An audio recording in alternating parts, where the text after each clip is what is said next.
All right, welcome everyone this evening to Sylvania's presentation for college credit options available to students in grades 7 through 12, so at our junior highs and our high school. I'm Alex Clarkson. I'm the Director of Secondary Teaching and Learning in the district, and I'll be leading and kind of managing this presentation this evening. And with me tonight are... I'm Crystal Burnworth. I am the Northview School Counselor. I am actually the person of contact that a lot of CCP questions come through, so I will also be presenting. All right, And I'm Teresa, Ontko. I'm a counselor at Southview High School, and like Crystal, I also field many of the CCP questions and concerns that come into the guidance office. Okay. Thank you very much. So these ladies are extraordinarily helpful on the ground there at Northview and Southview High School, as well as their team. There are 4 additional counselors at Northview High School and 3 additional counselors at Southview High School who can help answer questions. A recurring theme for this evening will be that if you have questions, reach out and ask, rather than not asking and finding out that you've made a mistake, skipped something, or somehow didn't know something that you should have done. Reaching out to a counselor, you can always reach out to me. We can answer questions for you. So this evening we're going to go over a whole host of issues connected to AP, CTAG, and CCP. And I'm sure that you'll have a lot of questions, but let's talk about how this is going this evening. So we're on YouTube Live, which means that we are streaming live. However, there's about a 20-second delay. We have opened the chat, and in the chat, you will be able to ask questions. If one of us is not speaking in the presentation, we will monitor the chat.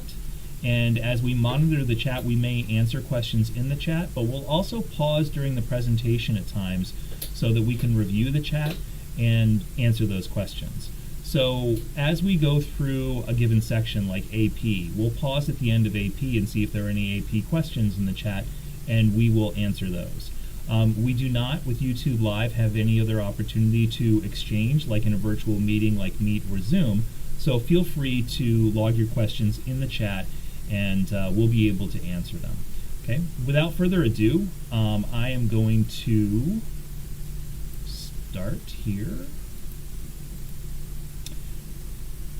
with my sharing of screen, and here we go. Okay. So to start, I'd like to make sure that everybody understands that we have a presentation for you tonight that is chock full of information. And you may want to take frantic notes, but it's really not necessary because this presentation is available for you. There's a QR code on your screen and a shortened URL as well.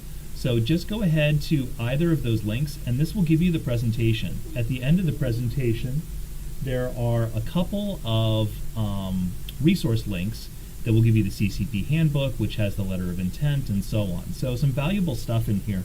Please feel free to grab this presentation and take it with you. Okay, so let's get started.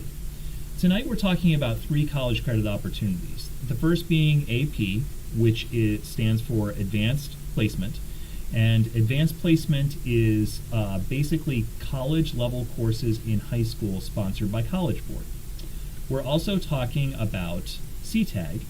CTAG is an opportunity through career technical education, and what that means is a course in our career technical program aligns with college courses and grants college credit at public universities, all just for taking the class. College Credit Plus is a program where we partner with colleges locally and anywhere in the state, really, so that students can take college credit through those colleges. Of course, we go local quite often: Owens Community College, University of Toledo, Lourdes, Bowling Green. We have a couple other partners beyond them, and those partners enable us to provide college credit classes on our campus. We'll talk about all 3 of those options. So Sylvania students have multiple options for earning college credit when they are in high school. We're going to start with Advanced Placement. And with that, I'm going to turn things over to Teresa Ontko. Okay, so If you've done any scheduling with your high school student, you may have noticed many AP courses in our course selection sheets. AP courses offer students a very robust and rigorous curriculum, so they are going to cover material at a much greater depth than, say, the standard course, American History, as opposed to Advanced Placement American History. Much greater detail. The AP courses offer students a lot of opportunities to work with other students, to work develop their independent and collaborative skills. So they do a lot of group projects, they do a lot of research, problem solving, discussion, and really analyzing course materials. So they're digging much deeper and really developing the higher level thinking skills that will benefit them post high school. The AP courses ease the transition, namely because students are experiencing college-level coursework in high school. So they are very much ready for the rigors of university coursework when they get there. This is also beneficial in terms of college application process because the admissions officers can plainly see that students have completed AP courses, whether or not they've done well, what their level of success has been. They will know that they're ready, and they know that they've completed a standardized advanced placement curriculum. That curriculum is the same in California as it is in Texas, as it is in Ohio. So they very much know what the students have experienced. The other benefit is this is a really rigorous college level curriculum, but it's presented and provided in our high school environment. So we have that frequent meeting time with teachers, we have the strong interaction with your peers, and really more teacher contact on a daily basis than you would typically get in a college level course.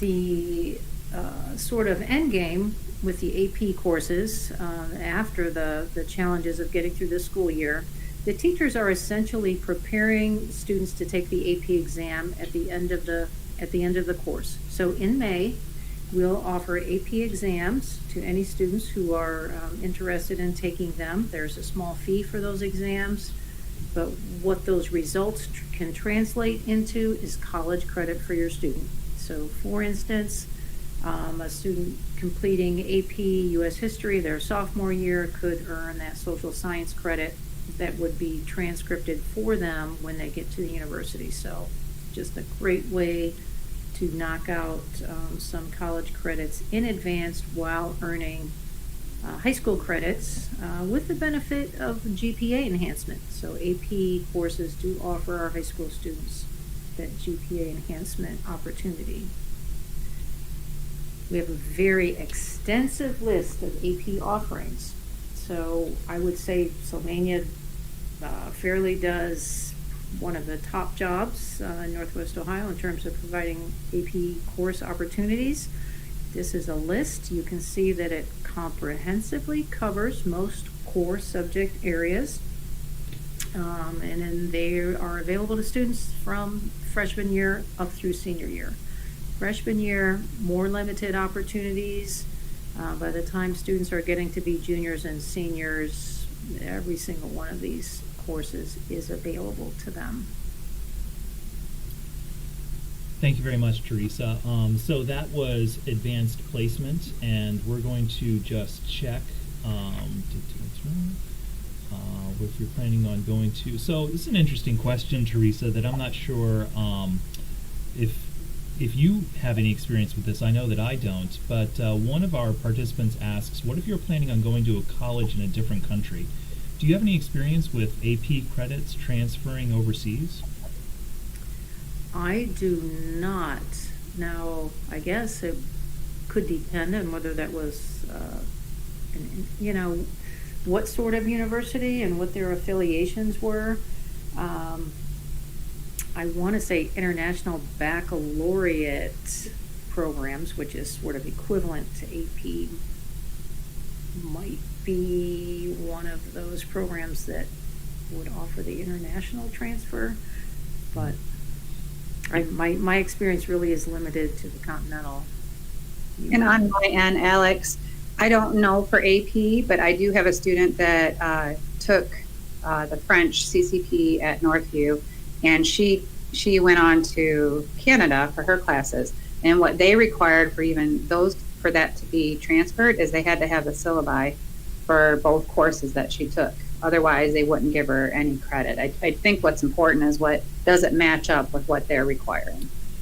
Thanks. One of the themes that you'll hear, folks, is it is always important to check with and proactively check with colleges and universities that you think you may wish to attend. So different colleges and universities offer different opportunities for AP credit depending upon your scores on the exam. So it's always a good idea to go to their website and see what they might offer, or even give a call to see what they might offer for AP, and that goes for international schools as well. So let's move on. Are there honors college credit courses? No, the only our honors programs do not offer college credit. Only AP, CCP, and certain career tech courses with CTAG. Another question about AP, is there a difference between taking AP classes as early as a freshman versus sophomore year? Teresa or Crystal, would you care to answer that about taking AP as a freshman? And I will mention that we have AP World History at Northview and AP European History at Southview, which are designed for freshman students.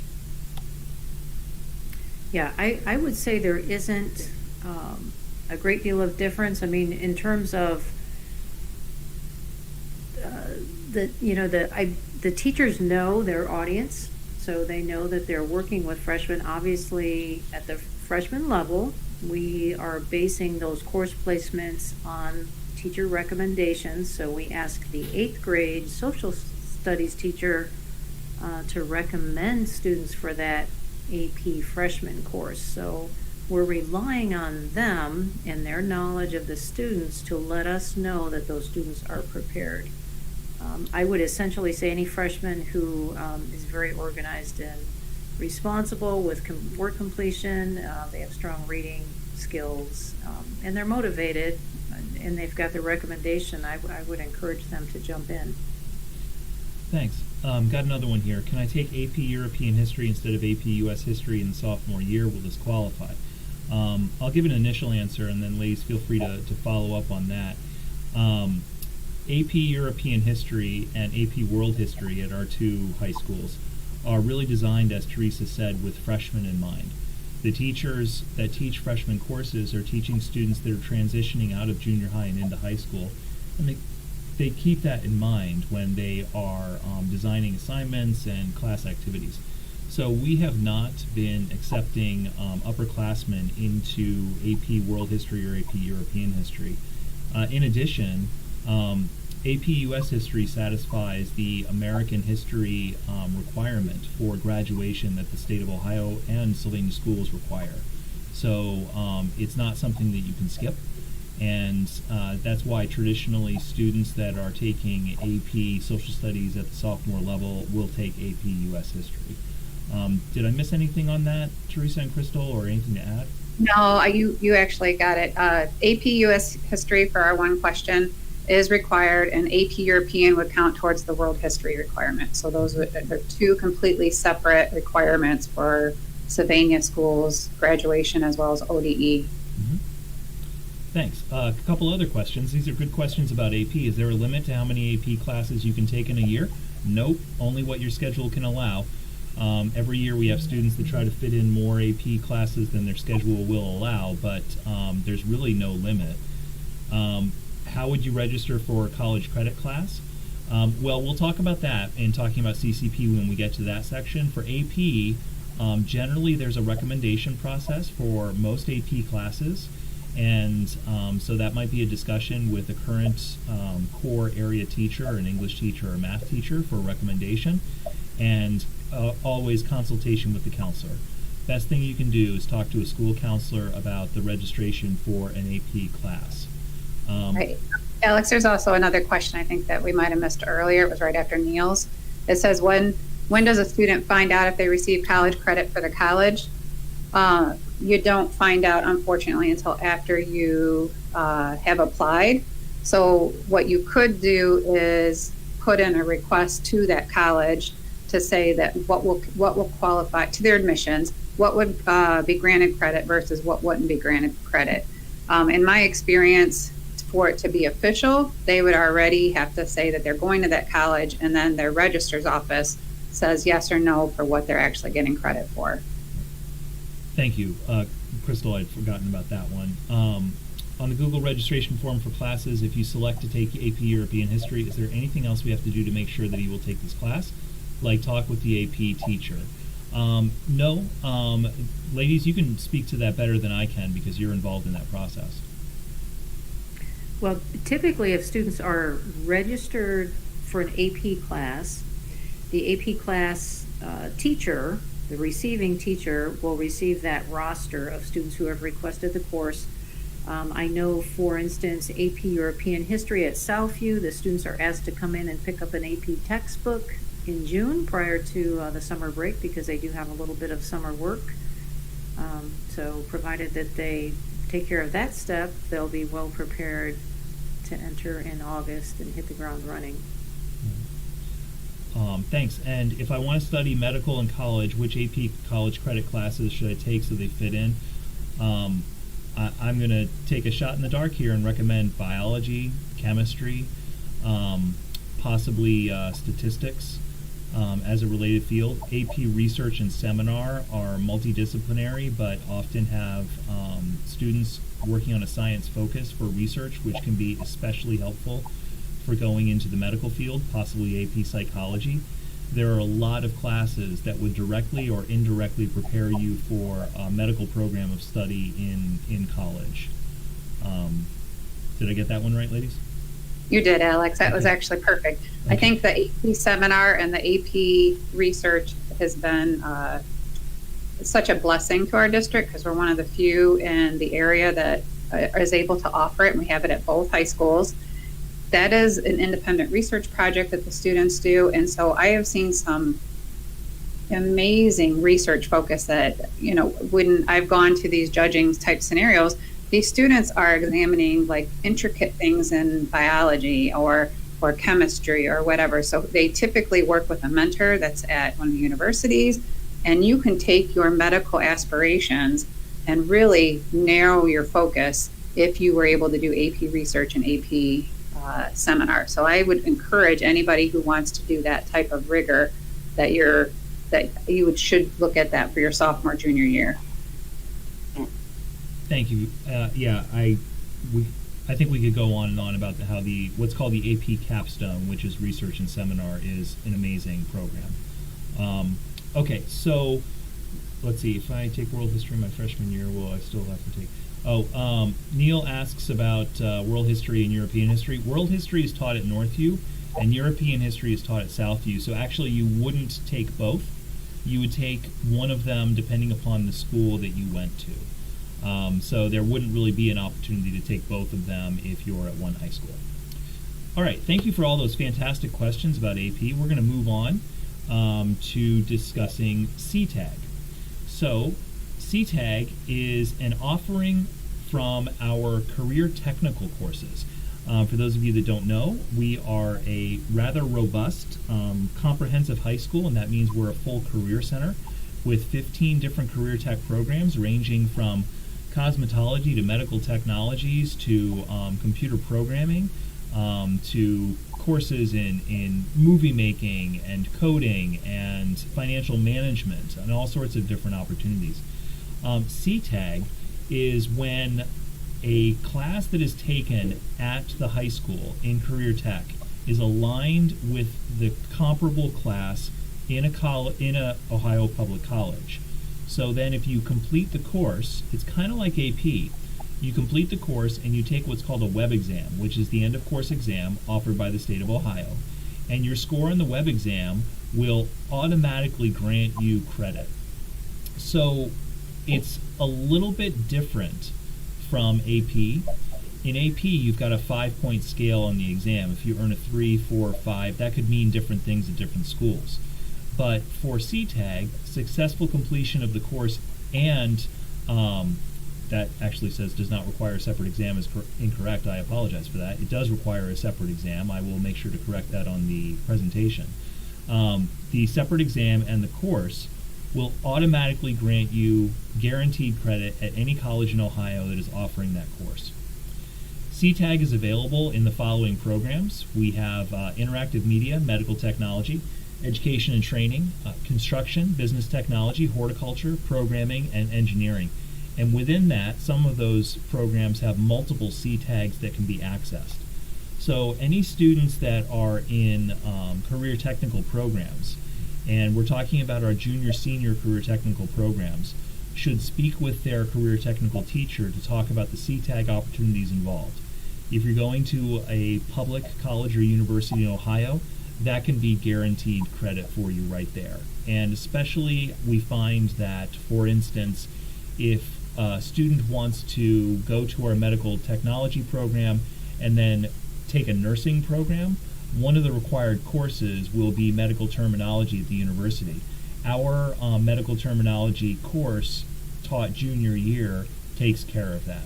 So that can be a 3 credit hour course that is already credited, and that's saving money and time.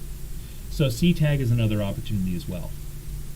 So both AP and CTAG are opportunities for college credit within Sylvania schools. They don't require you to coordinate with a different educational institution. You don't have to do anything but talk with us and our teachers and work with us to earn these credits. And they're open to all high school students. I see we've got a few CTAG questions, so I'll answer those before moving on. Would CTAG credits transfer out of state? Thanks, Stefan. No, CTAG is an Ohio program, so it's guaranteed to transfer to Ohio colleges and universities. And that is one difference between CTAG and AP, is that AP is nationally recognized, so colleges and universities throughout the United States would recognize the score on the exam, as Ms. Ontko was talking about, and provide credit. CTAG is an Ohio option. Another question. I plan to take the 2-year Career Tech Computer Programming course. Can taking the Computer Programming 1-2 CCP courses benefit me in conjunction with the program, or will they be redundant? No. We'll talk about this in some slides later, but our Career Tech programs also offer CCP credit, and taking those with the Computer Programming program will do nothing but benefit you. Because of the rigorous education and the opportunity for college credit, and you get to do it right here in a Sylvania school. Do kids have to be enrolled in the entire program and take one of these CTAG courses? Generally, yes. We don't enroll a student in a 2-year program just for a single class. It's a package deal. And so some of those classes will offer CTAG, some will offer CCP, some will offer a mix of both, which means taking 2 years of a program could actually lead to multiple credited college courses. But we do not enroll students just in one or one part of it. Only CTAG for junior and senior, yes. How do you register for CTAG? You just register for courses that offer CTAG. And if you're interested, what I would say is you should probably consider what career tech program you're interested in, and then check to see if CTAG is available. So I'm not sure that I would go to a full 2-year program just because there's a CTAG attached. Rather, think about the program or programs that you're interested in and inquire about CTAG. I will say, but I'm not going to go into depth, that we now have an online web showcase for our career tech programs that is a rather dynamic website that has been, you might have received a postcard in the mail about it and an email about it. On that website, you'll find out which courses, which programs offer CTAGs, program by program, which ones offer CCP, and even programming offers an AP credit as well. So there are all sorts of opportunities, and available on that web showcase are details on every career tech program and what will be offered. How do we find out what business tech classes are in CTAG? Like I said, check out that web showcase, which I will make sure that I can get a link out to you in case you missed the email or the postcard. Yes, this will be live, and you can come back to this. Is there a live event about career tech? We've had several live events about career tech over the last couple of months. I think about 5 of them. And those were recorded, and those have been shared out with folks as well. If anybody has a question about anything that we've already shared out through email or any other district communication, please feel free to email me and ask for that information again. Clarkson@sylvaniaschools.org. It's a pretty easy email address, and I can certainly resend you a link for any of our career tech events that we've had, or the link for the web showcase, anything else. And Alex, I do want to jump in for real quick. So that has been targeted for sophomores. So those of you that are saying, I never got a contact from Mr. Clarkson or the career tech information, that was sent out for sophomores. So if you're sitting there with a freshman or maybe you're an 8th grade parent, you would not have received that. So if you're interested in that, we can get that to you. Actually, I sent the postcard to everybody in grades 8 through 11. Oh, did you? Okay, yeah. I'm sorry, I take that back. That's okay. Because there are career tech opportunities available to freshmen on up, even though the full 2-year program opportunities are not available until junior year in most cases. But you're right that we do often focus a lot of our career attention on sophomores, because they have the opportunity to jump into a 2-year program when they enroll at the end of this year. Okay, so we're going to move on into College Credit Plus, and for this I will turn control over to Mrs. Burnworth. Okay, so this is a pretty exciting program that Ohio Department of Education started a few years ago. It's been around I think it was called Post-Secondary Plus or something like that before. They revamped it, Ohio Department of Education. They wanted to allow access to students who were ready for college courses while they were currently in high school. So they kind of streamlined it a little bit. They made sure that University of Cincinnati and Ohio State and University of Toledo had to synchronize their courses and their course number so that the stuff would transfer. So for example, Composition 1 can transfer to any of the public colleges that you go to. So when Ohio Department of Education did this, they did it in mind to make sure that the transferability would be as easy on Ohio students as possible. So this is for grades 7 through 12. Every year we get asked questions about, my 7th grader wants to take College Credit Plus.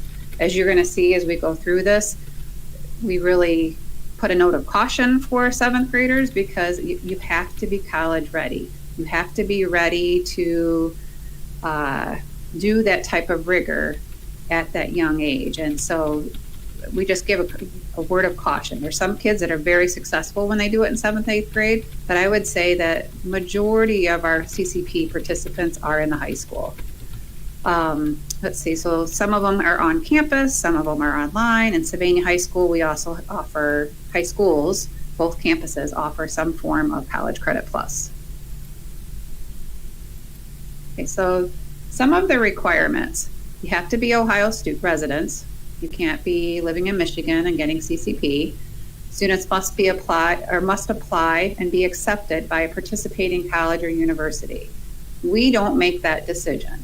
So that's the biggest question I think that Teresa and I always get is, I haven't heard back from University of Toledo. Am I in the CCP program? I have no idea, because they're an outside entity, and that's up to them of whether or not that you meet the criteria that Ohio Department of Education is having them follow. They may only take courses at Ohio colleges and universities, and I believe that was one of the questions that we just had on the chat. They have to be an Ohio college and university. Ohio Department of Education is paying for these courses, and the whole idea is that we keep our talent in Ohio. So they're wanting to make sure that we're taking Ohio, if we're going to take College Credit Plus classes, that it's within Ohio. Let's see, they must demonstrate college readiness. We're going to talk about that in a minute, what that looks like through test scores. They must declare intent to participate by May 1st. So those of you that have had experience with CCP in the past, it's always been an April 1 deadline, but this is one of those adjustments because of COVID. Ohio Department of Education has adjusted the deadline to May 1st. But May 1st is the deadline. You're not allowed to turn it in the middle of June and say, my kid wants to participate in College Credit Plus. That's just Ohio Department of Education's rule. They must follow all the rules and requirements of that college or university. And what we always direct them to is to go to whatever college they're looking at taking. If it's BGSU, make sure you follow BGSU's requirements because they aren't the same as University of Toledo's. So they're going to have to make sure that they look at each of the college's steps and processes. Male students 18 years or older, you have to do your selective service number. Teresa and I have many a times had to chase down kids and say, hey, look, they're going to pull you out of a College Credit Plus class if you don't get your selective service number taken care of. Ohio Department of Education has made the rule that students are not allowed to take a college course unless they have, the males, unless they have done their selective service number. They must maintain course equivalents to be deemed full-time students. So, and that's something that we'll talk about in a few minutes as well, about what that looks like. You have to make sure you're taking 6 courses each semester and what that looks like at the college versus what that looks like for us.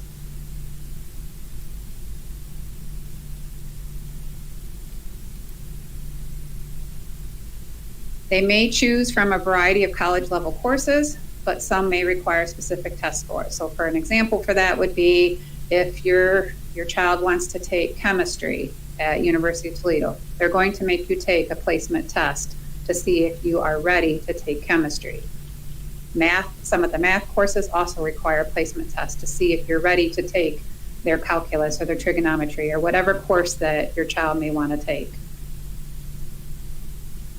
Students may earn 1 high school credit for every 3 college credits. This is where the math gets crazy and parents, it's very confusing for us, so I am 100% sure it's very confusing for parents as well. The mathematical part to it is 1 high school credit, which would be like a full year of English, a full year of math. Those get 1 college or 1 high school credit. And then for when you take a college course, you get 3 semester credits. And if you get that, that equals 1 for us. So that we can get into that a little bit more when your child is, or if your child decides to do College Credit Plus. But like I said, it gets complicated. They must successfully complete the course to earn the credit. Students may take courses in the spring, summer, or fall. If they take courses in the summer, it counts for their fall courses. So for example, if they take something, maybe they take, I don't know, government in the summer. In the fall, when they register for their classes for Northview or Southview, that gets added into how many classes they're taking. That's just the way it's organized with Ohio Department of Education. Students may take courses on the college or university campus or through online means or at the Sylvania schools. And that brings us up to a good transition into CCP in Sylvania. So in partnering with colleges and universities, we're able to offer college credit classes taught by Sylvania teachers in our Sylvania high schools. And those CCP credits are often based upon which teachers we have that have advanced degrees, master's degrees in their subject areas. And so if we have a teacher that has a master's degree in biology, for instance, that might lead us to having a CCP anatomy course. Or if we have a teacher that has a master's in literature, that might lead us to a Composition 1 course. So there are all sorts of different ways where Sylvania can actually take a course that a student completes and that automatically grants college credit. It's usually credited through Owens Community College, although we do have some that are accredited through UT. So here are some examples. You'll see a lot of these are career technical courses, but some of these are some heavy hitter common courses. Like we've got French. Through French 4 at Northview, you can get CCP credit. Chemistry at Northview, you can get CCP credit. Geology at Northview, Human Anatomy and Physiology at Southview, Composition 1 and Introduction to Literature, which is basically Composition 2, the kind of the second required English course at many colleges and universities, are taught at both schools. So there are opportunities where you could take a senior English course taught by a Southview or a Northview teacher, and that syllabus is aligned with the expectations of Owens Community College. So completing that course your senior year would actually grant Composition 1 and Introduction to Literature credit credited through Owens Community College that is then transferable easily. Comp 1 and Intro to Lit credits are very easy to transfer to the college of your choice. Same thing with credits like chemistry and so on. You can see a lot of these other specific ones that are often housed in our Career Tech program are also easily transferable, even though they're much more specific to certain career fields. They're not quite as general ed. But a lot of these will help students on their way. So if, for instance, a student wishes to go into education, they wish to be a teacher, Introduction to Education and Child and Youth Health would be 2 education credits, 6 credits actually, 2 classes, 3 credits apiece, that could start the student already up in credits on an education program. So we offer those in-house, and what you'd want to do is talk with counselors and especially look in our program of study, because the programs of study of both Northview and Southview will list these courses and the College Credit Plus opportunities involved in them. And we'll move on. Ms. Ontko will take it over.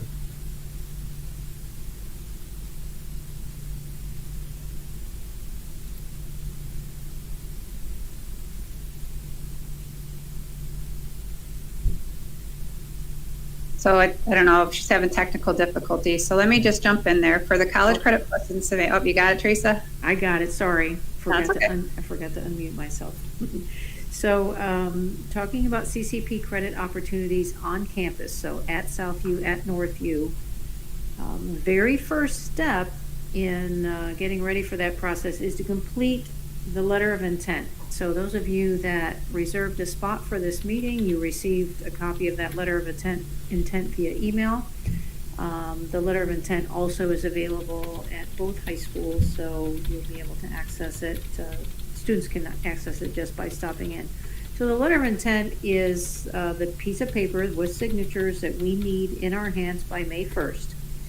On the back of that letter of intent, it's a 2-sided paper.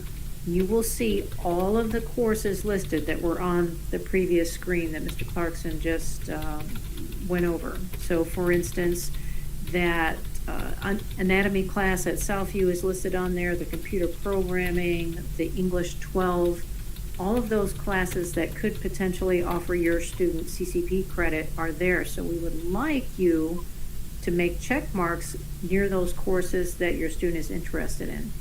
That is what guides us in building a master schedule and directing your student into the appropriate sections so that they will be eligible for those CCP credits on campus.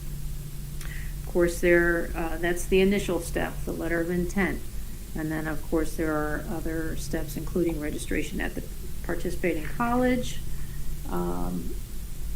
With that letter of intent, one of the other primary objectives is for your student to demonstrate college readiness. So the way that happens is most often through completion of an ACT or similar placement test. So the colleges that we generally work with in Northwest Ohio are looking for an ACT score. If our student has not completed that ACT, then they may offer them an AccuPlacer test at their testing center. Some of the colleges have been a little more creative with some of the limitations about in-person testing. They've been able to offer those remotely. But typically, seniors, our juniors will be taking the ACT in school next month.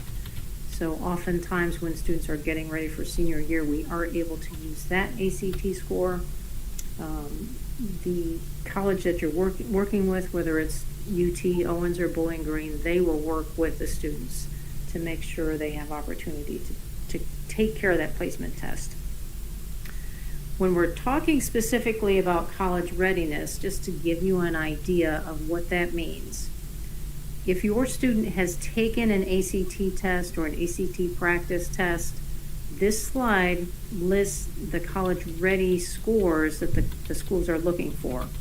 So for instance, if your student is interested in earning that CCP credit for the senior English class at the high school, Owens is our partner institution. They're looking at the English and reading score to determine eligibility, to determine college readiness. Conversely, if your student is interested in taking a CCP statistics course, they're going to be more focused on the math. So they may look subject specific, and other schools may be more strict and say across the board you have to be college ready for any course. So it's up to the universities. Now, as mentioned earlier, there are flexibility measures in place due to COVID. So the ODE has given colleges the option of flexible provisions on this, so they can use an unweighted GPA of 3.0. And again, that's unweighted, so that takes out any enhancements that students may have earned for honors or AP courses. But this is something that is at the discretion of the university. So they're the ones that ultimately are able to make the admissions decision for your student based on their application, their high school transcript, and their college readiness scores. And I believe Mrs. Burnworth is going to talk a little more about that application process. Okay, so for step 2, the students must apply for admission. I want to kind of just go back for real quick, because I think that is actually one of our questions. Not necessarily that there, Alex, but someone said about where do we send the letter of intent? Letter of intent was designed for the school use only, the high school use only, or junior high if your child is doing junior high. It is designed from Ohio Department of Education, saying the parent is intending that you might participate in the College Credit Plus. It's just giving us a heads up that, hey, we might pursue this. We're not 100% sure we're going to pursue this, but it might happen. The application process, which is the step 2 that I'm going to talk about, that is going to be all through the university. So you got to think of it in 2 different worlds. One, our school requires that letter of intent for you to even apply in the first place. Once you've done that, then you have to apply to the university. I'm sorry, I was answering chat. Keep going. No, that's okay. So they're going to apply for the admission. They must submit, like I mentioned, the letter of intent to participate. That goes to us. That goes to Northview or Southview or one of the junior highs, depending on where your child goes. We create a database and we have that list. And then that's how Mr. Clarkson, if students contact us in the middle of the summer saying, hey, I signed up for the CCP class, you can't sign up for a CCP class unless you did that letter of intent. That's just Ohio Department of Education's rule, and that's why we have this meeting, to make sure it's clear to all of you guys. Then they're going to go to the CCP pages of the college or university, make sure that they follow the steps, kind of like what I mentioned earlier. BGSU's got a stepped out process of how they do it. Owens has a stepped out process how they do it. UT has a stepped out process. So they're going to have to go to their respective college to decide or figure out what steps they need to take in order to meet their criteria. They have to apply by the deadline for all the colleges or university rules. So someone mentioned in the chat about what is the deadline for summer CCP. I would say it's soon. I don't know those dates. You'd have to go to BG and UT's websites to find out when their summer CCP deadlines are. But I would assume it's going to be soon, because CCP kids register for their classes after the currently enrolled students register for classes. So your student probably wants to make sure all their I's are dotted and T's are crossed before that.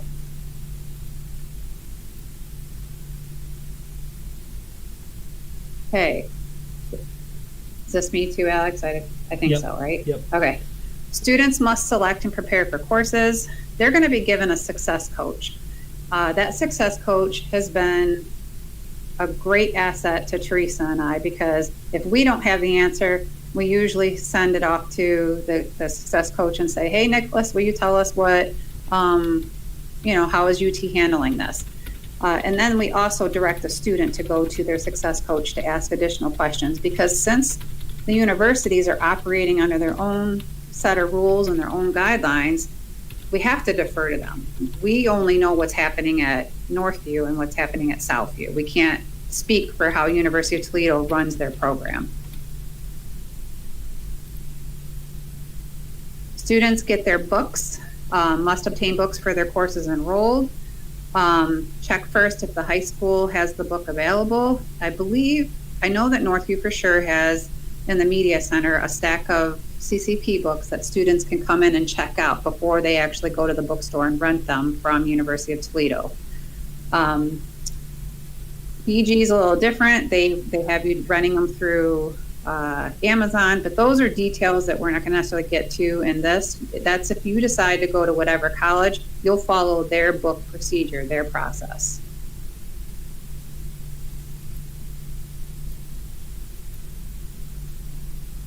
Students must complete the courses successfully, as our step 4. They're going to follow the rules and the requirements, the schedules for all courses.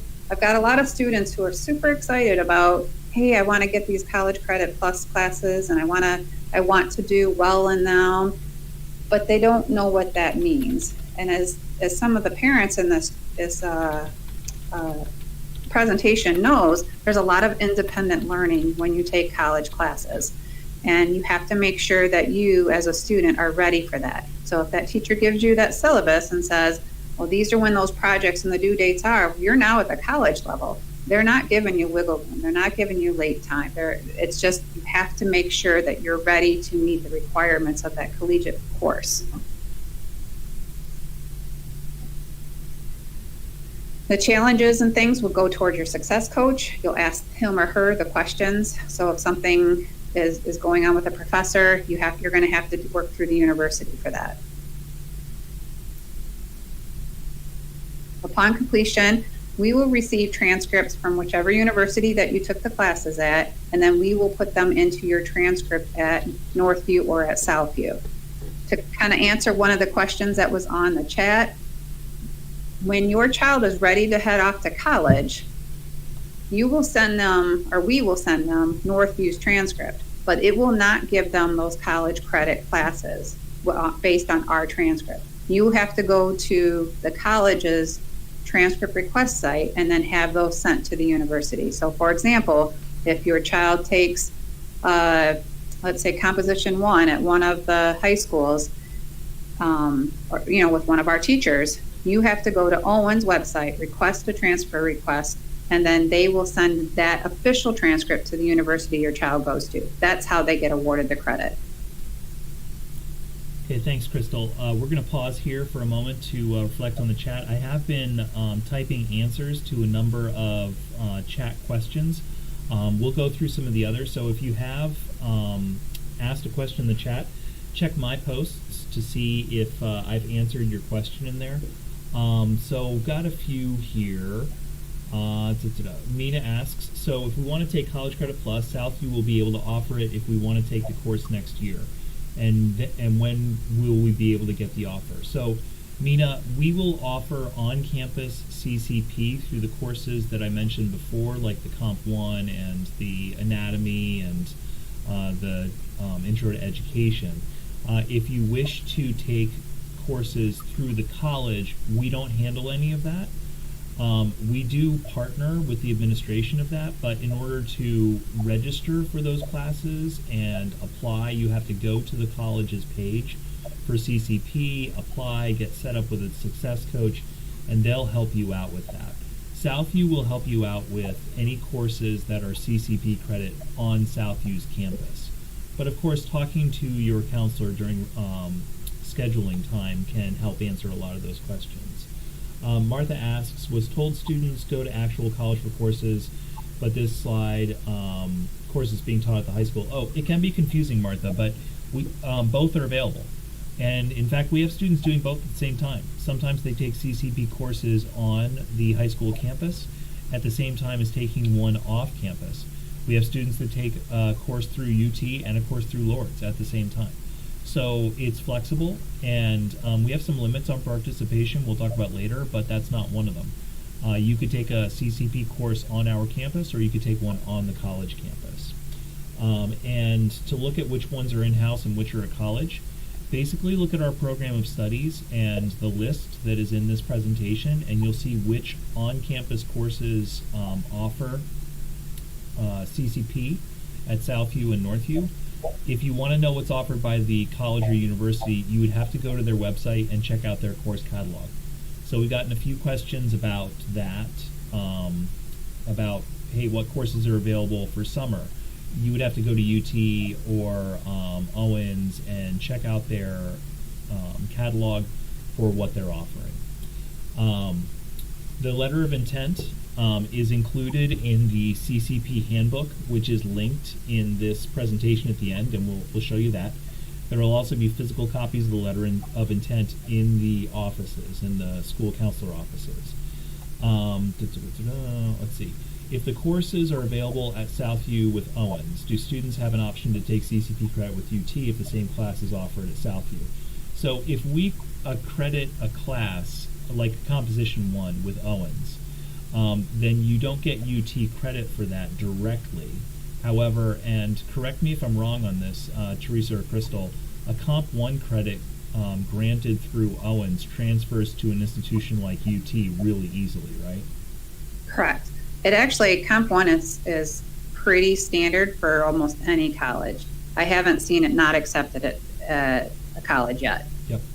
So you get the transcript through Owens. It's an Owens credit, but then when you go to UT, you take it and you say, here, I got this at Owens, and they grant you credit for it. It transfers. Or Ohio State or Kent State or any of the public universities, CCP is supposed to be transferable. And there's a link later in the presentation, guaranteed transfer link, that you can go to a website and see which courses are guaranteed to transfer in Ohio. So that can give you really specific information about specific courses. Somebody asks, only ACT, not SAT. We focus on ACT because it's our college readiness exam of choice, but there are college credit plus rules for college readiness based on SAT participation. Our CCP handbook has the scores that are necessary to earn for SAT to be considered college ready. Alex, I think a couple people have a similar question to that, so let me answer that one.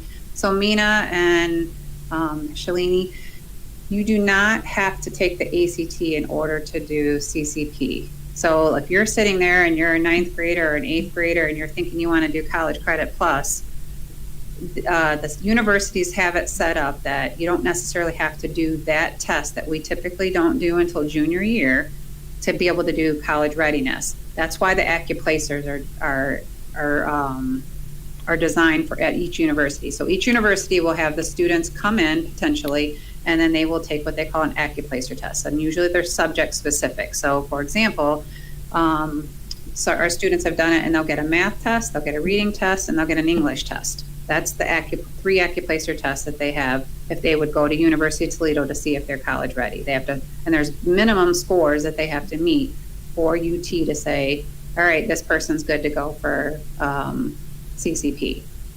So hopefully that answers those 3 questions. Yeah, and I've got a couple of easy ones, and then I'm going to throw a little bit of a bigger one over to the two of you who can answer it better than I can. How many CCP courses are we allowed to take over the summer? Is there a limit? We're going to talk about limits to courses, but technically there's no limit. Like, they don't say, hey, you can only take 3 courses over the summer. There is an overall limit on the number of credits you can take per year that we'll talk about later. As long as you don't go over that number of credits per year, you're fine. So for summer, there's no specific summer limit.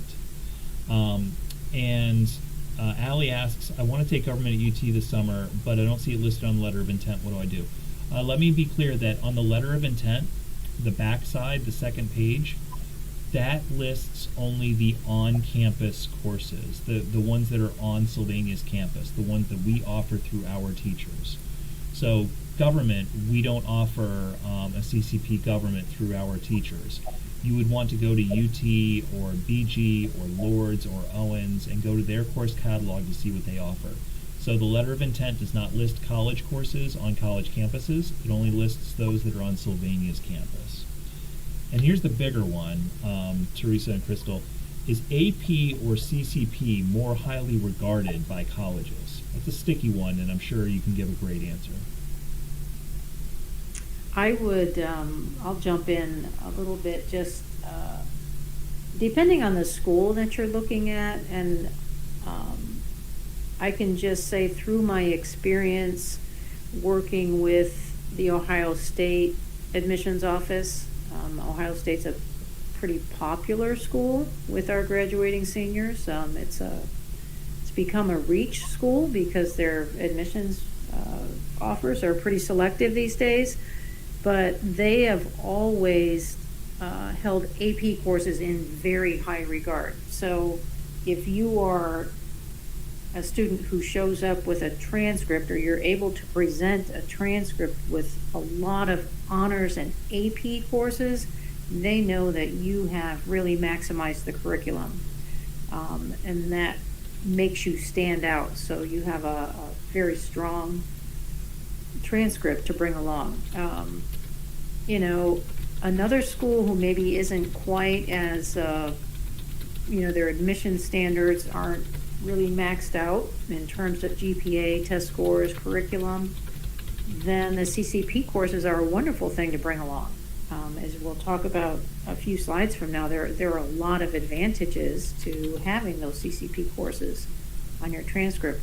But really, it can work out to your advantage either way. So I have a coworker whose daughter entered college at Michigan State as midway through her sophomore year, just based on accumulated AP test scores. So she was able to transfer all of those AP scores, and then the college granted her course waivers for a lot of those classes, and so she made a lot of progress. Same thing can happen with CCP credits. You transfer those college credits, and then that knocks off some of your course requirements for your fee. So, can go either way. So going along with what Teresa's saying, so as a mom who just got done doing this last year with my son, so I'll give you an example for Purdue. Purdue has a transferology piece on their website, and we were able to put in the college credit plus courses that my son took to see how transferable they were to go to Purdue. We were also able to put in the AP courses of what they want, or AP courses and what they would take. And for that particular college, they took them both, and they were kind of equal weight on that particular college. But as Teresa was saying, if Ohio State may be more interested in you taking AP rigor over CCP online classes. So I think it just depends on the university. And like I said, a lot of universities have that transferology that you can do a little bit of homework to see what will they take, what won't they take, what's my best opportunity for my child. Excellent, thank you very much. So another one, this is more procedural, and I'm continuing to answer littler questions in the chat. But Teresa asks, my daughter had completed her registration and letter of intent last year, but because of COVID did not get classes registered in time. Will parents be able to make appointments with counselors for help? I believe that Teresa is asking about some help with the registration process for the college campus, which there's not much that we can do, but I'll let the two of you elaborate on that. So I guess I'm not 100% sure. So Teresa's looking to know if we could walk them through the application process. Is that what you're saying, Alex? That seems to be what the question is, to make an appointment with you to talk to you about how to register for the college classes. I always welcome setting up an appointment with us, but we are limited on our end because we're not the parents. That's the other piece. The universities are not going to talk to us, or we can't ask on your behalf. It really has to come from the parent and the child and following those steps. And really, when you talk about taking college classes at the university, there has to be a certain amount of independence in that as well. So when you're applying to go take courses at the collegiate level, then you and your child should have a little bit, okay, this is step one, this is step two, this is what I need to do next. A little bit of that responsibility. Otherwise, we really don't have a way. I mean, we could definitely sit down with you and maybe help you figure it out, but it's a lot of independent work, I think. Best way I can answer that. And just the actual registering for a class, I mean, once you've applied, you're cleared for admission as a CCP student to actually register for that college class. You do work with your success coach at the university because they're the ones that help you make sure that you're getting registered for the University of Toledo class, in which section and what time. So that's their place in the process. Excellent. I've got, this is just a timeline question that you know better than I do. At what point will my son meet his high school counselor? I know this year is different, but it's hard to understand this without a counselor guiding the way. Totally agree with that comment. Counselors are fantastic at guiding. Ladies, can you tell what the timeline is for 8th grade through 11th grade on meeting with counselors? Well, we're meeting with 8th grade this week. Matter of fact, we've done 3 days worth of, so we only have one more day left of meeting our 8th graders. So there's probably a pretty good chance we may have met with your 8th grader. I don't want to say that for sure, but there's probably a pretty good chance. But that's not usually the time we talk about CCP because we're looking at the courses that I have on their schedule. We can absolutely take things off. I would almost think if you're looking at doing a CCP class to replace something else that might be in their schedule for their freshman year, set up an appointment with one of us. Whoever their counselor is when they come over to the high school, as a parent, I would just set up a meeting with myself or whoever their counselor is. Okay. Let's see. I'm just checking through the chat. We've got a lot of awesome questions. So I've been typing. I'm going to answer some pretty quickly. Jeff asks a really good question, actually. And Jeff, I'm glad you asked this question because it gets some kids in trouble. For on-campus classes associated with Owens, a separate application is needed for Owens. So if you're taking Comp 1 with one of our teachers on our campus in our classrooms, do you still need to apply to Owens because Owens grants credit? The answer is yes. And we've had problems where we've told students that they have to register with the college that is granting the credit because they are technically a student of that college as well as a student of our school. And then students don't do it, and eventually they don't get the credit because they never applied. We can be flexible, and Owens and other colleges are flexible on trying to help students, but eventually, yes, you must apply. So, Jeff, that was a really good question. Alexia, we're going to get to fees in just a second. Mina, of course, you can always ask counselors for help. Kathy, are the CCP courses on a 4.0 GPA scale? No, actually CCP courses are on the AP scale, which is a 5.0 GPA, and they will affect your high school GPA. They are put into Power School in your grades, just like every other grade, and they will count toward your cumulative GPA. But with a 5-point, it's often a bump and a benefit. Let's see, Bruce, I've read over the handbook and have found very little information about athletes. However, one line that is in there that is confusing is on page 14, first sentence under extracurriculars. Bruce, I'm going to get to that in a couple slides. We have a slide talking about participating in the program. So I can address those questions when we get to that part of the presentation. Are there summer CCP opportunities offered at Northview and Southview? Unfortunately not. Sylvania Schools only works right now in summer gym and credit recovery opportunities during summer opportunities, aside from some specialized services. So, Carla, are these taken instead of an equivalent high school course or in addition to a full high school schedule? You can do both.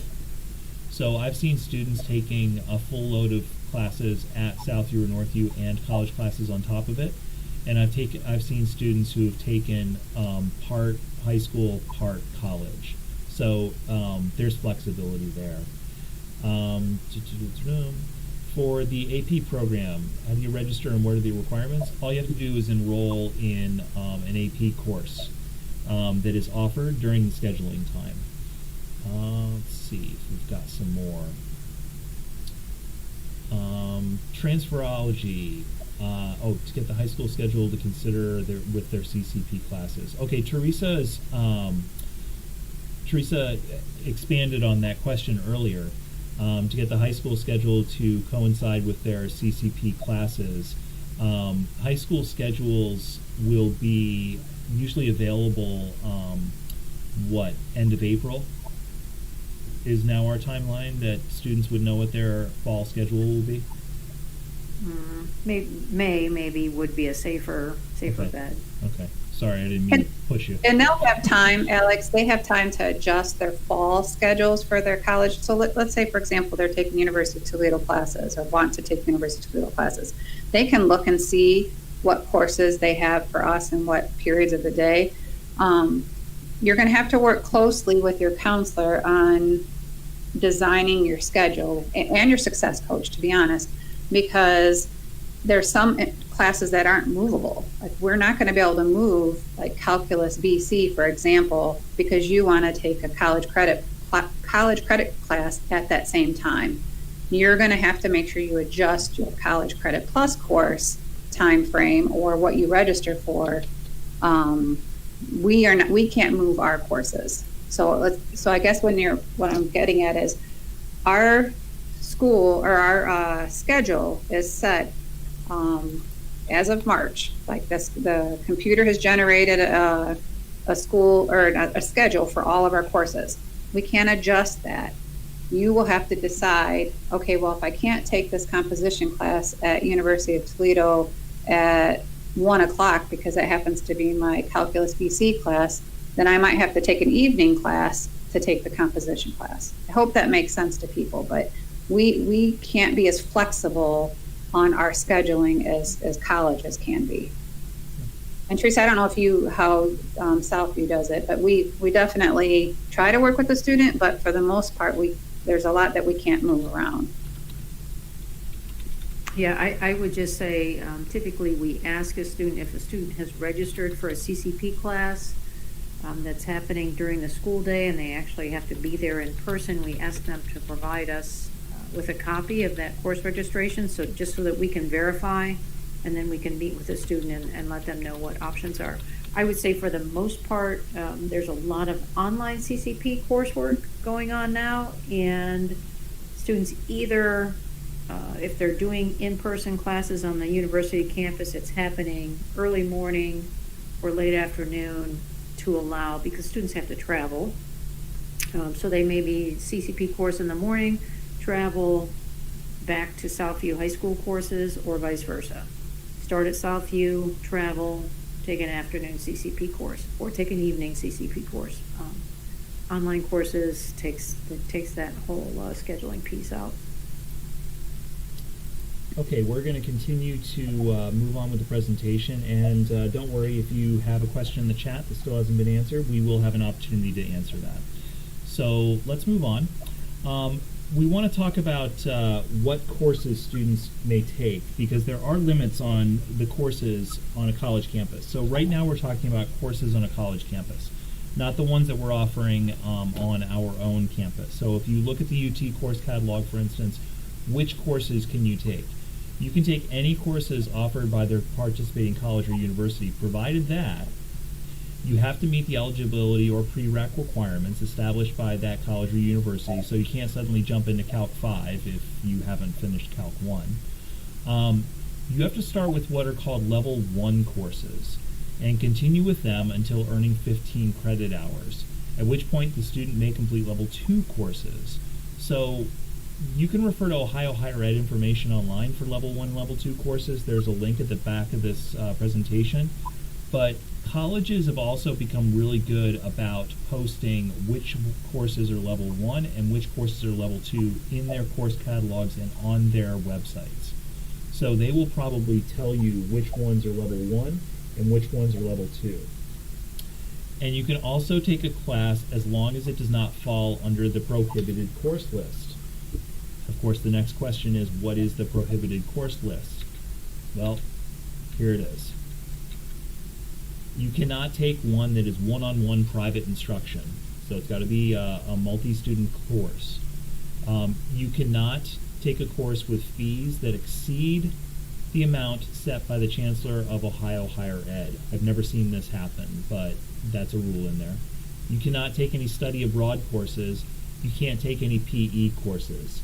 So students that ask if they can take a physical education course, some sort of fitness course on a college campus to satisfy their PE high school requirement, that is specifically forbidden by the CCP program. Students cannot take adult content courses. Which courses are adult content is determined by the college or university, not us. You can't take courses that last longer than one semester in length. That's rare on a college campus, but sometimes there are courses that last longer than a semester, and those are not allowed. You can't take pass, fail, or satisfactory, unsatisfactory courses. There's an asterisk there, and I'll explain that in a moment, but traditionally you can't take a pass, fail. It's got to be a graded course, A through F. You can't take remedial courses. So remedial courses are designed for students that have graduated high school and may not quite be college ready, but they want to go to college, and they take some courses just to catch up on some of the stuff where they were behind in high school. You cannot take those courses. You cannot take religious courses. So if you're going to a school that is a religious school and they offer, let's say, an American history course, and it's just a regular gen ed American history course, that's fine. But you can't take a course with them that is specifically religious in nature, in that it's sectarian. So let me explain that a little bit. If you went to UT and you took Introduction to World Religions, that's fine, because that's not a course that's preaching any one religion over another. It's just a survey of different world religions, probably sociology and anthropology, some kind of social science course. However, if you went to a college that was providing a specific course advocating for one religion and basically giving the teachings of that one religion as the dominant religion, that's the sectarian religious course that you would not be able to take. So this is the list of prohibited. Here's the asterisk.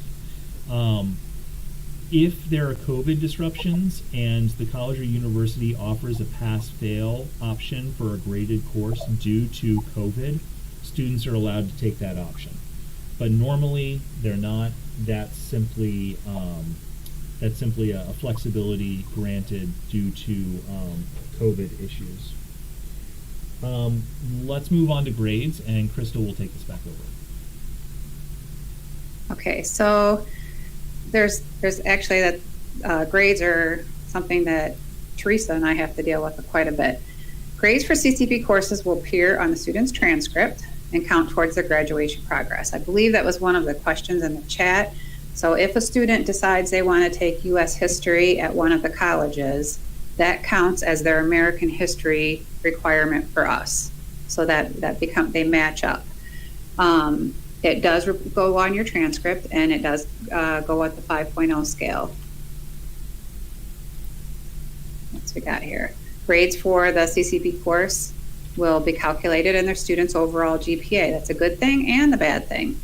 If you don't do well in that course, it is not only on our transcript, it's on that college's transcript as well. So it's going to be in both places, and that's probably the next bullet, actually. Let me see.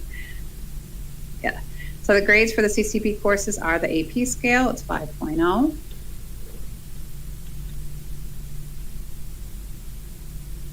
They must follow the credit limit. So this is another one that Teresa and I have to kind of help people through. So when Alex talked about the hybrid, So where some students are taking courses at Northview or the Southview, but they're also taking courses at the college, they're only allowed 30 credit hours for 10 Carnegie units, which is what we count them as. So the high school goes by Carnegie units. We go for 1 full year of an English. It's 1 Carnegie unit. College, as we know, does things a little differently. So that's where the 30 credit hours come from. If somebody takes several classes, like Stephanie mentioned, in the summer, so say she decides, hey, I'm just going to take 3 classes this summer. That's 3 Carnegie units already of the 10 that she's using before the year even starts. So she would only be allowed to take 7 more courses for that school year. So that goes to what that is. Now, the maximum credits allowable for the program is 120. Now, you would think like, oh, there's no one that's ever going to get 120. I actually had a student graduate early last year because he got to his 120, and I told him, I said, well, you're going to you ran out of courses. Anything that you want to take above this is going to have to come out of family's pocket. So he graduated his junior year because of that. They must choose to either drop the course if they exceed the limit, or they pay for that course in the supply. So what we had to do this past, because this all gets confusing, but what we had to do this past December is go through, we had a lot of overeager students during COVID wanting to take multiple courses. So they were on their way to take over 10 Carnegie units for this year. So we had to contact each one of them and say, hey, by the way, if you take this additional course at University of Toledo, your family's going to have to pay for it. So needless to say, they typically drop it. Okay, I think I'm just going to take another quick look in here. So Crystal spoke of transferology to find out what courses do transfer to a certain college. What is the best way to find this out? Crystal, I'm correct in saying that you would target the college that you're hoping to go to and find their website to find resources like transferology, right? Yeah, not all the universities offer that. I'm assuming it might be some of the bigger colleges like Purdue or Ohio State, but you just look. You type in and say, how do I transfer credits to this university, and see what that university has to give you that heads up or that indication that, yeah, they're going to take my kids' AP courses. Yes, they're going to take my kids' college courses that they take. And let's see, Mina, I'm going to echo Mrs. Burnworth. You've got a lot of excellent questions, and your counselor over at Southview will sit with you and be able to answer a lot of the questions that you have, and put it in simple terms so you won't miss a beat. And then Teresa's coming back on this question. The one problem that she's identifying, if students won't have their 21-22 schedule prior to needing to schedule their college courses, is that the case? Does the timing make things difficult with scheduling the college courses if they're not going to have their high school schedule until early May? I think probably the best way to handle that, Teresa, and I don't know if this answered your question, is looking at what are the high school requirements. So you pull up on our program of studies, what is required for my child to graduate from Northview or Southview High School. So you look and see what those requirements are. Then you say, okay, what course do I think my child is ready for to take at the college? Well, if you say, okay, I think he or she is ready to do the American history course. Well, then you know that's typically offered sophomore year, but they can take it any time. You've got kids who take government early or Comp 1 early or any of the CCP courses. Just know that it's replacing one of the required courses. So I think the first step, I guess is what I'm saying, is look and see what's required for Sylvania School's graduation. And that can help you design or map out what college course you may or may not want to take at the university. You can always contact us and let us know if, hey, my child is signing up for summer CCP. I just want to double check what their courses look or what their classes look like right now, or what timing they have in their day. I mean, we can try to get that to you, but nothing typically is finalized till May. So it is kind of a bummer, but it's just the nature of scheduling 1,400 kids. Okay. Thank you very much, Crystal. Once accepted to the university, when taking a CCP class on Sylvania campus, do you register with the university for the class, or does the school? I'm almost certain about this because I'm part of the administration of this process, but we send lists to the participating university like Owens of the students to be registered for the course, as long as that student is enrolled with with Owens Community College, then they are added to the course. That's correct, right, ladies? That's correct on for my end, except for UT. So the French course that Ms. Lispy teaches, UT requires the students or sends the students the registration steps so that they can get into that French course. And Alex, I'll agree with what you said for Southview. So the student is in a seat in the Southview building with a Southview teacher. We will we'll verify our roster, send that list to Owens, and then Owens will verify who's actually approved for CCP admission, and then those students will get registered. No, the students do not have to go into the Owens site and register themselves. They have to apply. That's it. Excellent. Looks like we're down to the end of the chat, which is awesome. Great questions. Let's move on in the presentation. So now we're talking about some notes for athletic and extracurricular eligibility, and I would like to address the question in the chat regarding the handbook. So OSHA rules still apply in full. And to the gentleman, I'm sorry, I can't recall your name, who asked this question in the chat, I did go to page 14 in the CCP handbook that you were referring to. I believe there was a typo there, and I apologize for that. It was confusing. The line should say, high school students participating in this program must be attending high school full-time. So this is what we're talking about with the OHSAA rules. According to them, to be eligible to participate in sports, that student must be full-time at their high school. And every once in a while we get into some of these issues where a student, because of what college courses they're taking, they are technically not full-time for that semester, and then they're technically not eligible for the athletics or extracurriculars. By the way, this is not something that we allow. It's something that sometimes happens through a mistake or some poor planning on the part of the student, and we find out about it, and then we have to make sure that the student takes enough classes to bring them up to full-time. And we always take care of those situations, but athletes must still be attending high school full-time in order to be eligible. So CCP cannot remove that rule. Moving on. Summer CCP courses do not count toward credit requirements for fall or spring participation. So here's what happens. Student takes, let's say, 3 classes in the summer, 9 credit hours, which equals 3 high school credit hours. In order to be full-time, a student must have a minimum of 5 credit hours. So then they come into the fall and they say, well, I'm only going to take 2. I'm just going to take 2 classes in high school. No, the summer CCP courses don't count. They don't count for us. We do not allow that, and they don't count for OHSAA. So a student who is an athlete would not be able to participate, but we would not allow a student to be enrolled with us for only 2 credit hours in the fall anyway. So summer CCP courses, even though those credits apply to fall, they can't count toward full-time status for us. Students are required to provide evidence of current course grades to their counselor or athletic director to verify eligibility. Here's a problem that we have.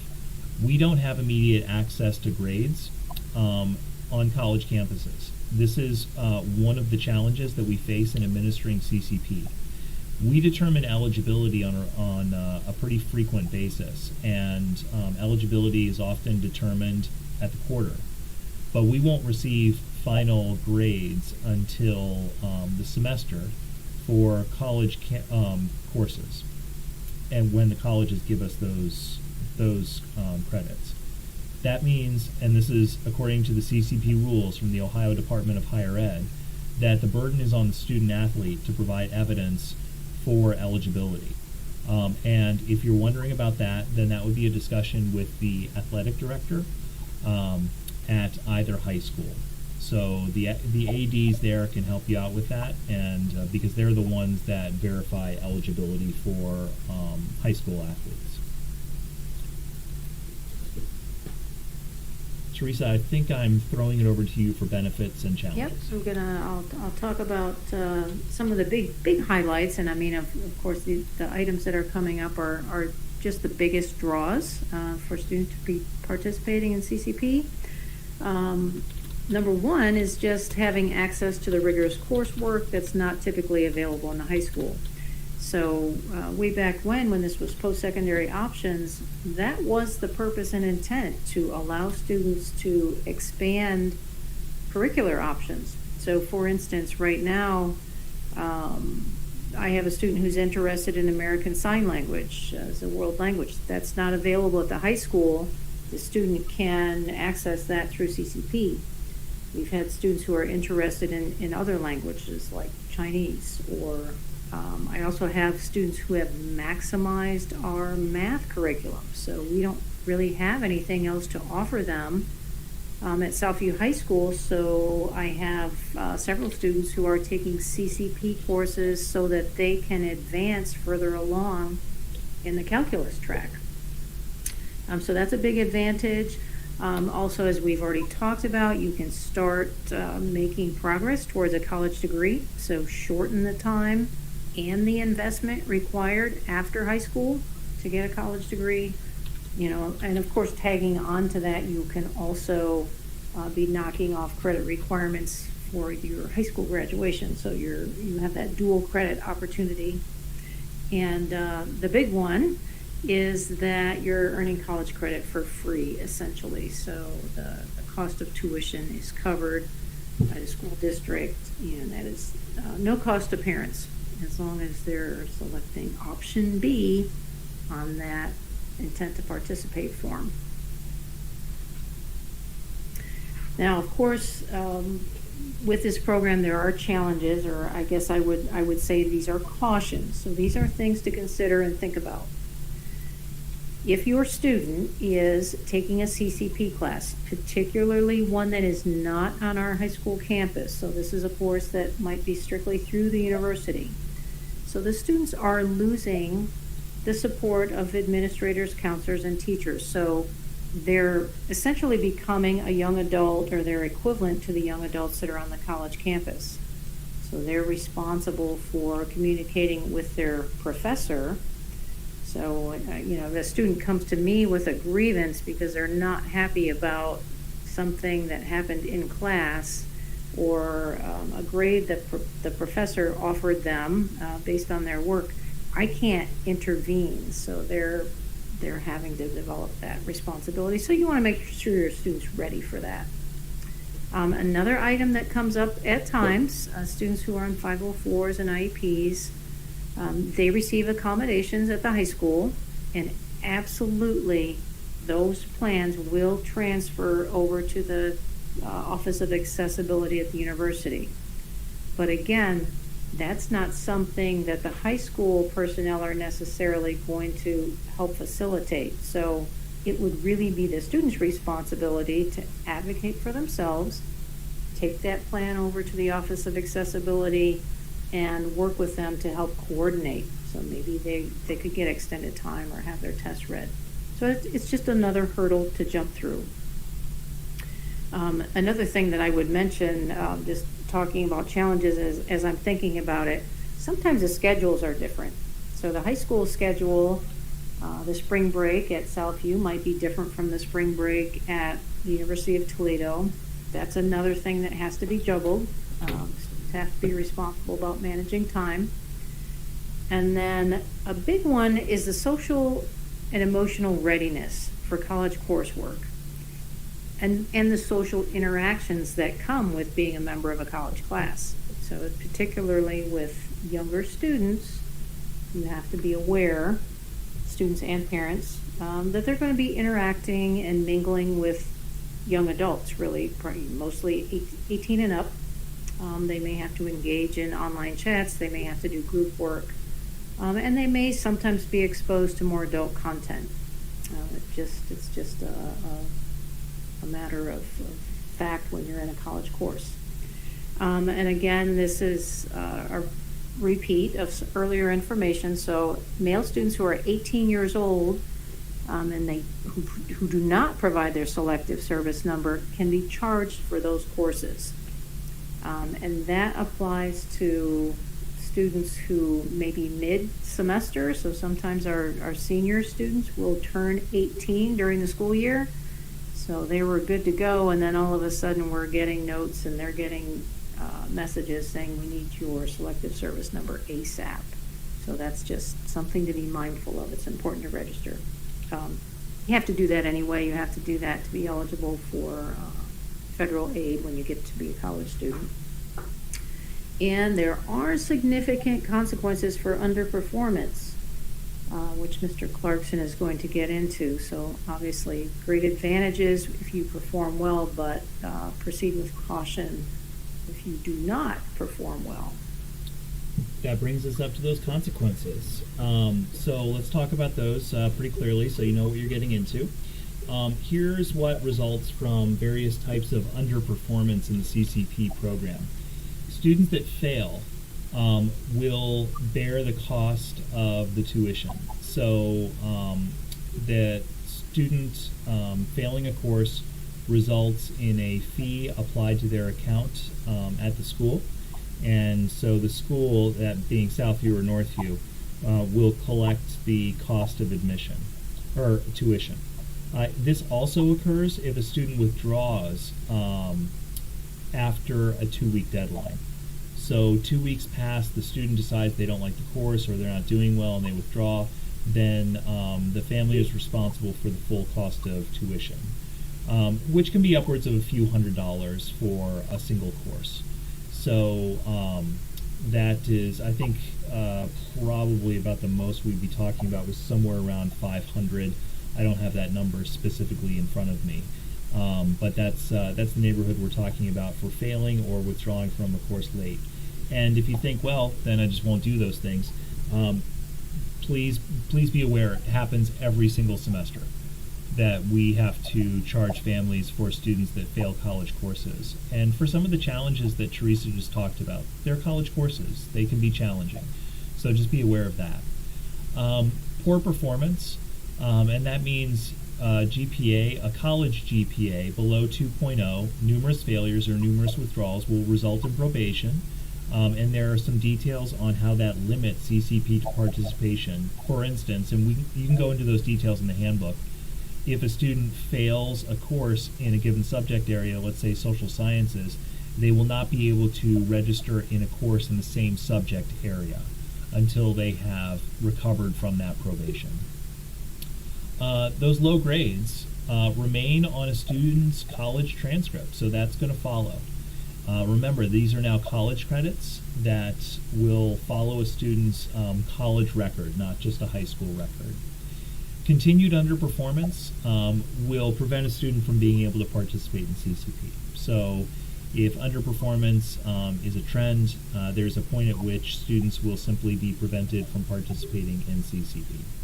So there are some rules to make sure that students don't slack off and do take this very seriously. It's not the majority of students that face these, but we definitely see students facing these consequences. Okay. So I know this has been a long presentation. We appreciate your guys' patience as we go through all these nuances that go along with our different college offerings. CCP credits may or may not transfer to the college or university that they intend to attend after high school. So some examples are, we had a student who had some college credit classes that they took at University of Toledo, and then I think they even had some AP courses. But when they got into University of Pennsylvania, UPenn says, well, we want you to take all the courses that we have to offer you. So they really didn't take any of the courses. So honestly, it depends on the university, your target university you want to go to. It's a safe bet for any Ohio public institution because it's required for Ohio colleges to honor that CCP credit. It's not a requirement for the private. So I do know, like for Case Western, for example, they evaluate what college credit classes you've taken, and then they pick and choose which ones that they're going to give you credit towards your degree with. So just be aware that some universities don't necessarily transfer the college classes, which goes on to the next bullet there. So private institutions have that right to decide that they don't necessarily want to take that college credit. Out of state, the same thing. So some out of state schools will take it and some out of state schools won't. So my Purdue example that I talked about before, they took all the CCP classes, but a lot of our course codes, Composition 1, government, things like that, match up with Purdue's requirements for students. So like I said, it really depends on what the university is saying that our students need to take in order to get that particular degree from that university. You can go to the Ohio's Transfers Degree Guarantee, which I think Alex mentioned earlier. That will list what Ohio is mandated to allow to be transferable. And I mentioned this early on, but I'm going to reiterate this. Students have to request their transcripts from that college when you are done with Northview or Southview. You have to go on to the CCP college that you took the course at and then request them to send the transcript to the university you plan on going to college at. So for example, we've had students who took the French class at UT, but then they've taken Comp 1 at Owens, and they've taken those courses at Northview. However, both those universities awarding the credit had to send the transcript to that person's next college that they're going to. So for example, Ohio State. So some of our students, if they're going to go to Ohio State, they had to do a transcript request for both places. Okay, so the support, I think I answered it in the chat, but I want to make sure that you guys are aware. Everybody is supposed to be assigned a success coach, an advisor that is going to help them with the courses and their task.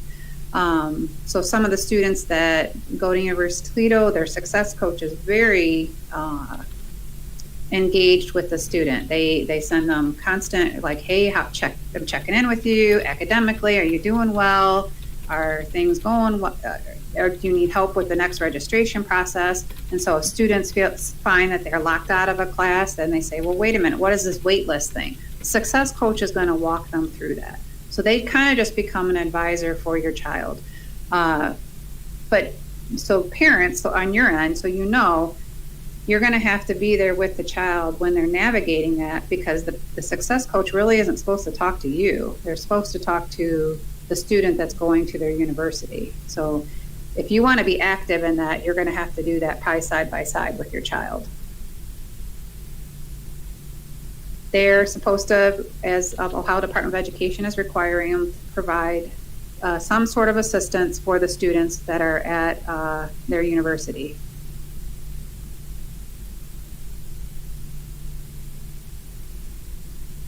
Okay, just a word about expenses. So as Mr. Clarkson mentioned a little while ago, there certainly are some financial penalties for not performing well, but in general, if a student is enrolled as a CCP student and they are successfully complete their courses, there is no cost for the tuition fee or book for those courses.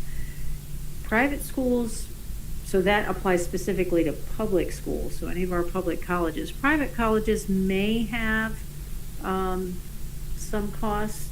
In general, I think the private schools do try to work with local school districts to make it very affordable and reasonable for students.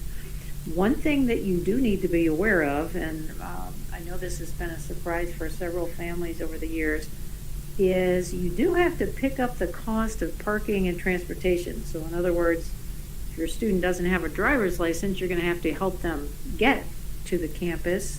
If they are driving to the campus, the university is going to charge you for parking, so that parking cost is not covered as part of the CCP benefit. And I know in recent years that cost at the University of Toledo to park on campus was $120. I don't know what it is this year. It may very well have gone up. And then just, sort of one last time on the college readiness business.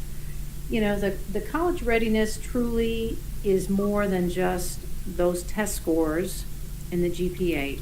It's really about maturity, responsibility, students demonstrating the attributes that say they're ready to be a college level student. So socially, emotionally ready, in possession of the time management and organizational skills. It's not the same as a high school course. It's not usually as directed. There is not the same frequency of assignments. So, if you stumble in high school, generally you have an opportunity to recover. There will be more quizzes. There will be more homework grades. In college, those grades tend to be more sparse and carry more weight. So that's something to keep in mind. Students really have to be independent and ready to attack that sort of structure. And then the other thing with regard to independence is just that level of maturity to self-advocate, to be responsible. It's important for parents to know, again, with this idea that your student is on par with young adults who are enrolled in college. The college is expecting them to be independent, to know what their grades are, to communicate with their professors. They're not going to tell me how the student is doing in class. They're not going to give me a grade update. They're not going to give you as a parent a grade update either, because that is confidential information. Now, if your student chooses to log in and show you their university courses and any grades that are available, that's their choice, but you won't be able to check in like you can check in on PowerSchool or Schoology. So that's something to be aware of, an important point. So you want to have open communication with your students so you know how they're doing.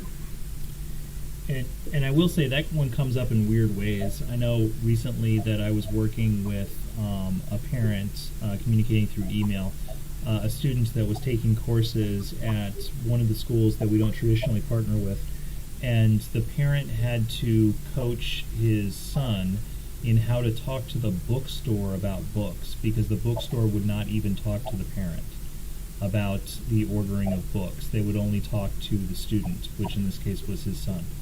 So it kind of crops up in strange ways every once in a while, but they definitely, if they're going to confer all the benefits of college credit on a student, they will expect students to be independent adult students, which is great for some and a challenge for others. And when I say great for some and a challenge for others, I mean that for parents as well as students. All right, this has been a long presentation, and you folks have been fantastic. The questions have been wonderful. Excellent points. I know this can be some confusing information, so I'll talk about our resources that you can read up on later, and of course our counselors are always available, as am I. But let's talk about the next steps as we wrap up. If you're interested in participating in CCP, you have to follow these steps. First, you're going to get the CCP handbook. If you RSVP'd, you also got a reply from me through email that had the handbook and a separate document for the letter of intent. The letter of intent is actually part of the appendices of the handbook, so it's in there too. So I would recommend that you review the CCP handbook, because that's, aside from the typo that I identified earlier, great information for you. You'll want to visit the CCP pages of local colleges and universities for more information. As I think you've gotten through this presentation, we only know and can do so much. We have no control over what the colleges do, and we have no control over their registration process, and they don't consult with us on that. So go to their pages. They actually have CCP pages. It's not like you have to search for it. Submit a letter of intent no later than May 1st, 2021. And make sure it's complete on both sides.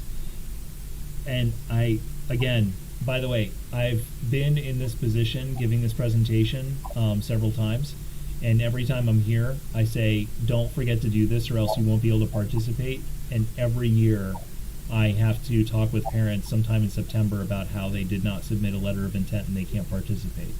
So please, please, please, if you intend to participate in CCP, remember what I believe Ms. Ontko said. Completing the letter of intent does not lock you into participating. It just says, hey, I think I might. So if you submit the letter of intent and you never participate in CCP, no harm, no foul. So please make sure that you're submitting that letter of intent.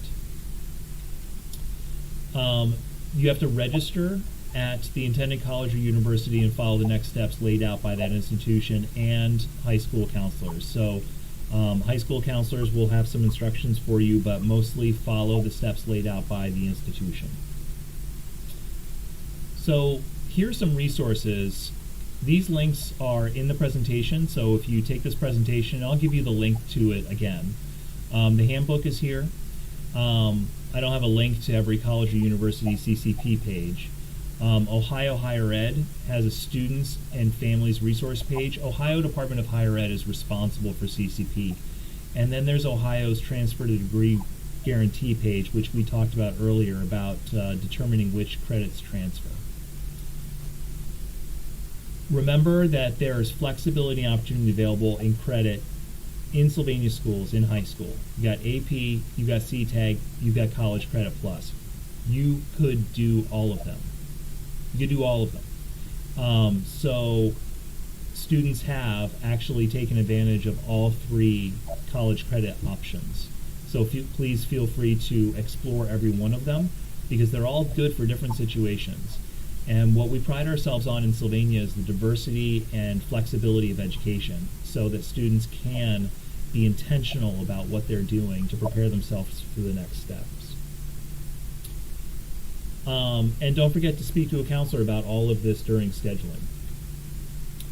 Like I said, thank you very much. There are some questions in the chat that we'll wrap up, but aside from that, there is your link to this presentation, which includes the link to the CCP handbook. And it's a shortened URL as well as a QR code. This presentation will be, or has been, recorded, and it will be available at this same URL very shortly after we close up shop here. So for all three of us, I think I'll just exit out of this. Going back to the meet, Teresa and Crystal. So I will say goodbye. And thank you very much for joining. Remember, Clarkson@sylvaniaschools.org. Please feel free to email me. You've probably gotten emails from me about this and a number of other things, so reply to those or just email me. I'd be happy to help. All right. Thanks, everybody. Thank you very much.